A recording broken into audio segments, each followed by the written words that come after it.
Good news, RWBY fandom! RWBY Volume 10 is now officially confirmed. We got word last weekend from Kerry Shawcross himself that Volume 10 is in the early stages of writing and planning. So it's still going to be a while yet before we actually get Volume 10, but it's nice to have the official confirmation. So that means there's much more RWBY coming down the pipeline to enjoy. But not only that, that means that we'll be able to cover Volume 10 on this channel as well. Even though it'll be a couple years until that point, there is many more things I want to talk about before we get to Volume 10. So make sure to subscribe and stay tuned for that.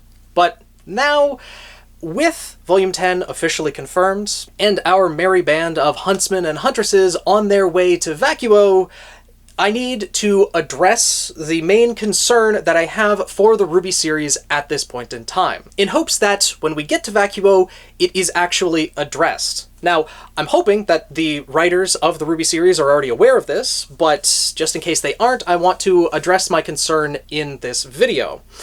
And the concern that I have comes from the novel Before the Dawn.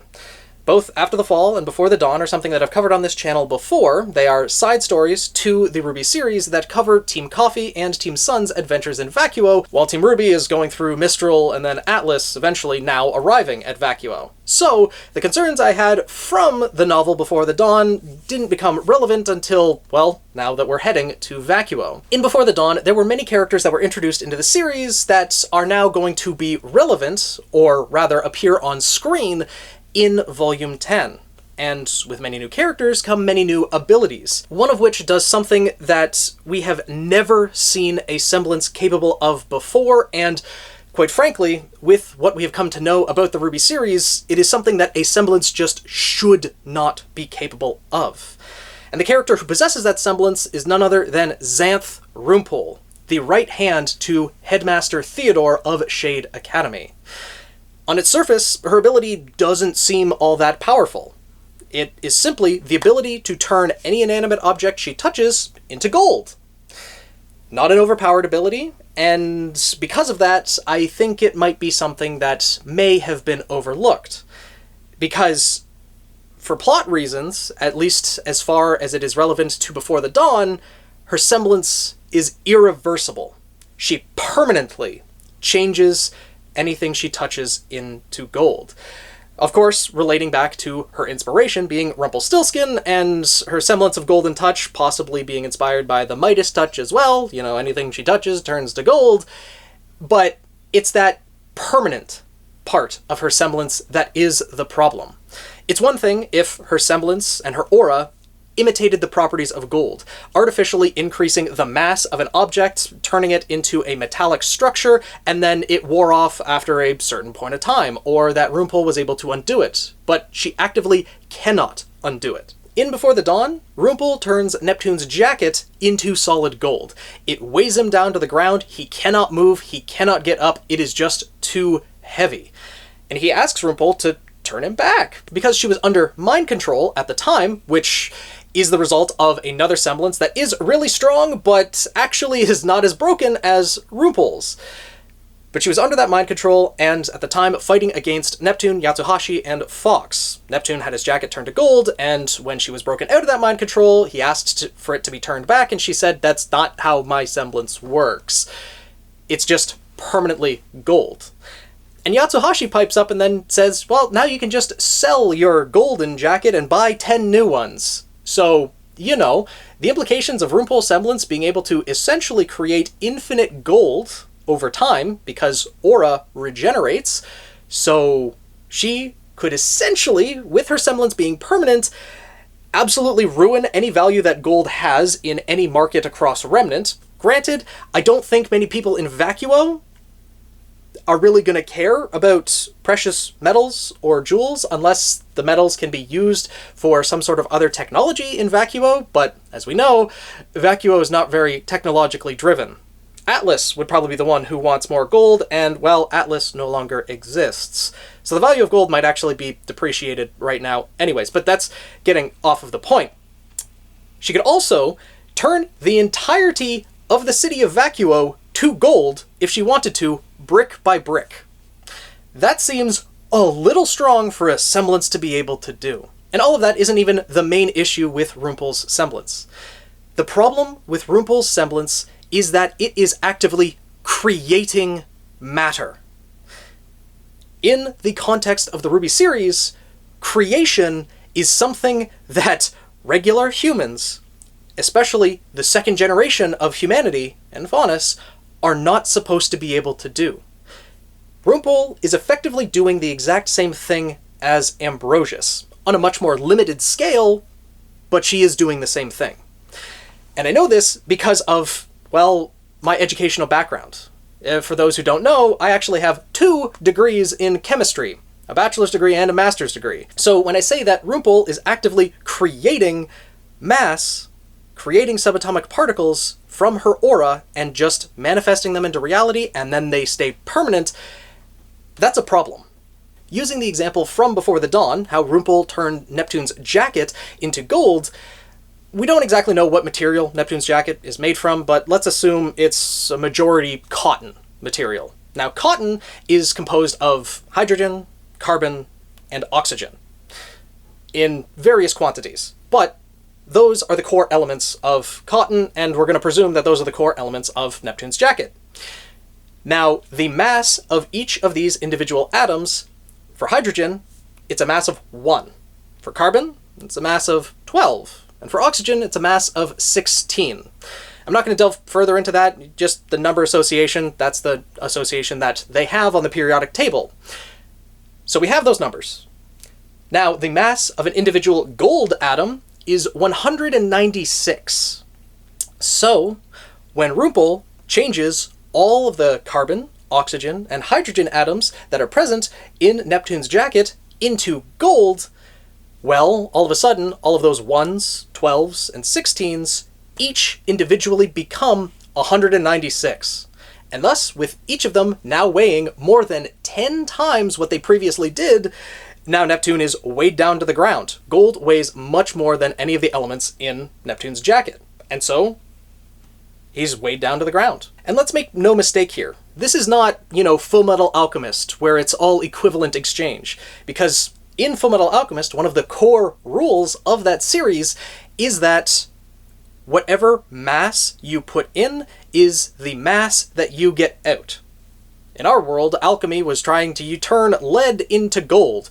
The same amount of lead, the same weight, is what you would get out in gold. You're not increasing the mass. But Rumpole is. This is not equivalent exchange. This is the creation of subatomic particles to increase the mass of atoms. She is creating matter to expand these atoms and turn them into gold, permanently. Ambrosius creates subatomic particles, combines them into atoms, and then creates whatever a person desires. It's a much more expanded scale, but Rumpole is doing the exact same thing as Ambrosius, which is a problem when it comes to the power system of the world of Remnant that has been set up so far. And that is why it is such a major concern to me, because when a story is being written, there are decisions that are made in the story writing process where characters can make decisions that might be uncharacteristic, or there are certain plot lines that have to be dropped. That's all understandable, but at the core of all of that is the world that this story is being written in. And when there is a power system introduced into that story, it becomes integral to the overall function of that universe. Or at least in remnants of that world, because the Ever After is, a different world, possibly within the same universe, but different rules. On Remnant, though, Aura and Semblance have set rules that they follow. That's something that I've delved into for many hours, weeks, and have covered on this channel for years at this point in time. I am confident in my understanding of the power systems of Remnant, and so when something sticks out like Rumpole Semblance does, then it's very apparent what the actual problem with the Semblance is. And when it comes to power systems in a given universe, of course there are going to be exceptions. There are going to be ones that are stronger than others. But this isn't one of those cases. It is something that, at its core, is very different than any other ability. And when something is such a far outlier in a power system such as this, there has to be an explanation given as to why. And that is what I'm really hoping to see in Volume 10. Now, I mentioned at the beginning of the video, this is something that the writers might already have in mind. They might have other plans for Rumpole. There might already be something special about her. But I want to address it in this video because, well, it might not be something that they see as much of a problem because they don't have the same chemistry background that I do. But I've theorized before that there is actually a very easy solution to why Rumpole's semblance is this way. Simply, she was just given a tiny bit of magic from Ozpin. Similar to how Crow and Raven were given a tiny, essentially inconsequential amount of magic. And for them, it gave them the ability to turn into birds. But when Ozpin gives a little bit of magic to Rumpole, it just strengthens her semblance and makes it permanent. And that's how her power works now. As for why Ozpin gave magic to Rumpole, well, you know, if he's going to give magic to members of an inner circle, such as Crow and Raven, you know, you'd think he would give magic to, like, someone like Glinda or Professor Theodore. But, you know, from what we know about Professor Theodore, he's kind of the type who wants to fight on his own power and own merit and wouldn't really want to rely on outside sources of power. So he'd probably simply tell Ozpin, no, I give it to my closest confidant, my right hand, Professor Rumpole. And that's probably how it turned out. We know that Rumpole does know about Salem. She is part of Ozpin's inner circle, so those connections are already there. And this would be the simplest explanation as to why Rumpole has the semblance that she does. There could be other reasons that explain Rumpole's semblance being different from every other one that we've seen in the RWBY series as well. Perhaps one of her ancestors was a maiden, and there was some form of magic that was passed down through her lineage. Like what I've theorized for the Schnee family semblance. As to why it's completely hereditary, why they have multiple abilities, I think it's because there has been some magic that has been passed down their family line and has manifested itself in a stronger semblance. That could be the case for Rumpole as well. Heck, perhaps Rumpole is even a distant descendant of Lewis, who traveled to the Ever After. Maybe when he was in the Ever After, he absorbed some sort of magic or power or something from the Ever After, and that was brought back with him and altered his genetics, and he was able to pass that down through his lineage. That could be something as well. There are a number of different explanations as to why Rumpole's semblance is permanent, but there has to be some explanation, because this is something that we just haven't seen in the RWBY series up until this point. Blake's shadow clones, they're not permanent.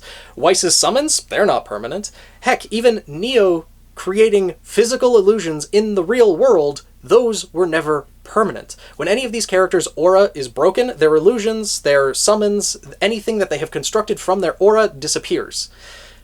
But that's not the case with Rumpole. And I'll also mention with Neo, because I know a lot of people are going to start typing in the comments, when she got to the Ever After interacted differently with her semblance. That's why when she got to the Ever After, clones of her were being created without her actively doing so. And that's why her abilities seem a lot more permanent in the Ever After. It was specifically because of the Ever After, not necessarily because of her semblance in and of itself. Now, when Neo returns from the Ever After, maybe her semblance might have changed through her ascension, and that, you know, change became permanent. But again, that's a different topic. Hopefully everything I've said about Rumpole's semblance makes sense, and I've been able to accurately describe why it is such a glaring issue in balancing different semblances in the world of Remnant, and why this one sticks out so much. Now, since we are on the topic, there are a couple of other things from Before the Dawn that do stick out as strange, but likely aren't going to be addressed in Volume 10, and may not be brought up again in the exact same scale or exact same capacity, and thus probably can just be sort of overlooked or ignored moving forward. And both of those are relating to, well, the antagonists of Before the Dawn, Jax and Jillian Osturius. They are going to be relevant in Volume 10, because we already saw in the episode 11 animatic that Tyrion and Mercury were breaking them out of jail, and they are likely joining Salem's inner circle, or at least going to join and fight for Salem's side. Likely under the false promise that after Salem destroys Vacuo, that Jax and Jill can take it over as, you know, the monarchs of Vacuo, which was their overall goal in Before the Dawn. Delusions of grandeur, for sure, but we'll see how that plays out when they find out that Salem just wants the world wiped out and not have anything left afterwards. Whether they'll actually stay loyal to her or swap sides. We might see Jillian swap sides. But the main issue regarding these two is not actually something about their current state of being. It's actually regarding their birth. Which is why I think it's not going to be brought up and not really going to be relevant for anything happening in Volume 10 or the RWBY series moving forward. Because they're twins. And while they were in the womb, it was stated in Before the Dawn that Jillian's semblance was awakened as a fetus. Her semblance is Aura Siphon. She has the ability to siphon off aura from one person and gift it to another, temporarily increasing the amount of aura that they have and, making them stronger. But it's temporary. The person's aura will regenerate, and the person that she gifts aura to, it will slowly deplete over time. But in the womb, her semblance was apparently awakened and permanently was stealing aura or siphoning off aura from her twin brother, Jax, as well as her mother, resulting in her mother having to have surgery to get the babies out. In the process, her mother died, and Jax was left with a far lower amount of aura than what most average people would have, and Jillian ended up with a higher amount of aura. There was no need for this explanation to be put in. We have never heard of a semblance being awakened in the womb.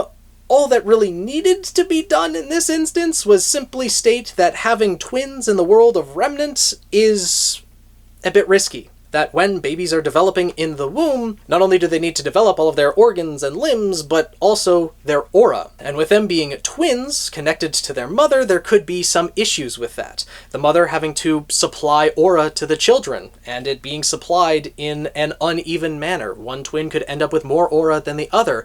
There are complications that can happen with twins in our world, and it would just make sense that, yeah, sure, that's possible in Remnant. Having a semblance awaken in the womb flies in the face of, well, everything that we know about semblances and how they awaken in the RWBY series. We don't know how every semblance has awakened in the RWBY series, but from everyone that we have seen, it's always been from either some, traumatic event, or, as I've come to refer to it, as an outcry of the soul. Jean fully awakened his semblance when he desperately wanted to save Weiss. Ren awakened his semblance when he was in a moment of despair.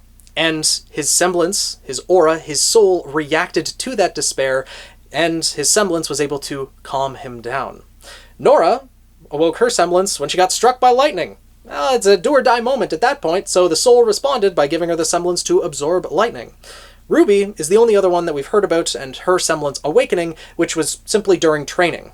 And in RWBY's case, that's her discovering her true purpose, what she really enjoys doing. She wanted to be a huntress. And so, that's when her semblance awakened. But in all of these cases, they're at least, 10 years old. Ren is the youngest, and he was 8 to 10 or something, but they're all conscious. There is an event that awakens their semblance.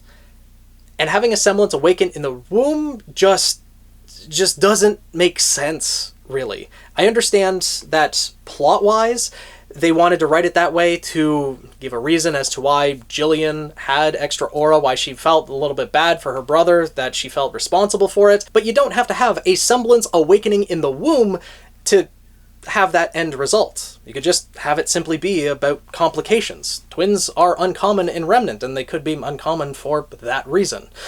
The only other pair of twins that we have in the series, at least as far as I'm aware, is Milsha and Melanie Malachite, but they're not really prominent characters either, and they could have just been a pair of the lucky ones, etc. But don't let my concerns fool you. I am looking forward to Volume 10 so much, to revisit all of the characters that we have come to know throughout the RWBY series.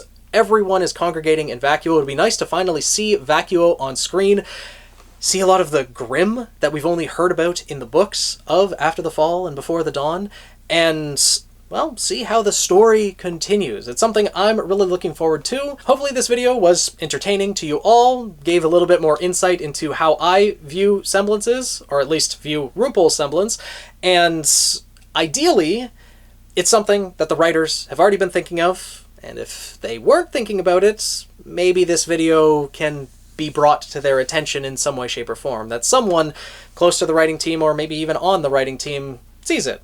That's at least my hope. But we can only wait and see. If you enjoyed this video and want to see more like it, make sure to subscribe and join the Guild of the Eternal Flame. I also stream a couple times a week over on Twitch, and I would love to see you all there. But with that being said, I'll see you guys in the next video.